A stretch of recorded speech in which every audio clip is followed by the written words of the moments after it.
So what is up, guys? Apparently, we're finally getting an Ultraman game, but it's not what you think. It's actually something that was actually on mobile at a point, but it's called Ultra Kaiju Monster Rancher. So if you ever played the Monster Rancher series, this game is for you. But if you're an Ultraman fan, maybe you'll start to get into it. And so how the game works is Japanese Switch users and fans of Ultraman and Monster Ranchers will soon be able to unite in celebration. Is behind publishing an Ultra Kaiju Monster Rancher spin-off game, probably a farming and training sim game based on the Ultraman franchise. So it's just Monster Rancher but Ultraman monsters, which is pretty cool because you're a fan of Ultraman. Period.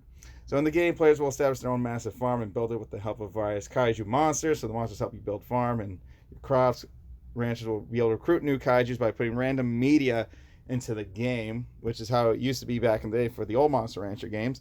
However, since the Switch doesn't have a disc drive to take music, CDs, or DVDs, the recruitment methods are all digital, which is nice. So technically, you can almost play it in America. You just have to find the Japanese codes. Players can search pieces of music by title or artist to generate new kaiju. They can also be able to use the IC smart cards used in the transit system, and the NFC chips and smartphones for kaiju recruitment. Classic Ultraman kaiju like Zedon, Gamora, and Alien Balton were shown. Players will train their kaiju to improve their stats, have them race rivals. They can also use kaiju to find the ultimate monster. So now let's go watch this trailer here because that's the important thing to this video.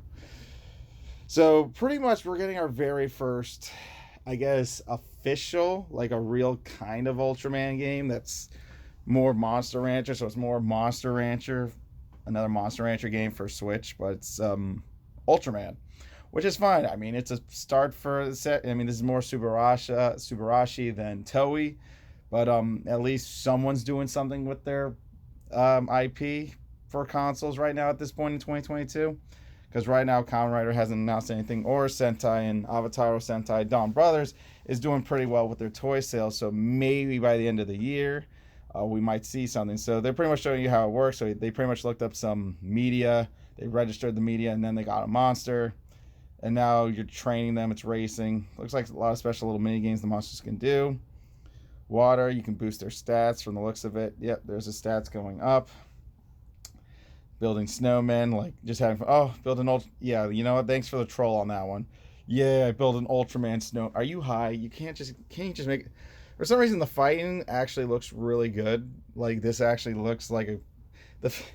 Honestly, just to like see that again is interesting because the fighting method is actually pretty cool in a sense because it looks like the old school Ultraman Fighting Evolution game, but a little bit neater. But I kind of like it because, again, future of Ultraman. I mean, this looks like a pretty solid game if it gets English subbed in its menu, but I don't think it's happening. And apparently there's Kaiju fusing. So that is actually interesting. So we're taking the orb fusion technique and, you know, we're just going to fuse the monsters like we always did back in the day. So this game's supposed to release this year, so that's interesting. So like I said, I really think this is a good start, I guess, for Subarashi and Tokusatsu in general for Switch in 2023 because we haven't had a Toku game like Kamen Rider Memories of Heroes since 2021.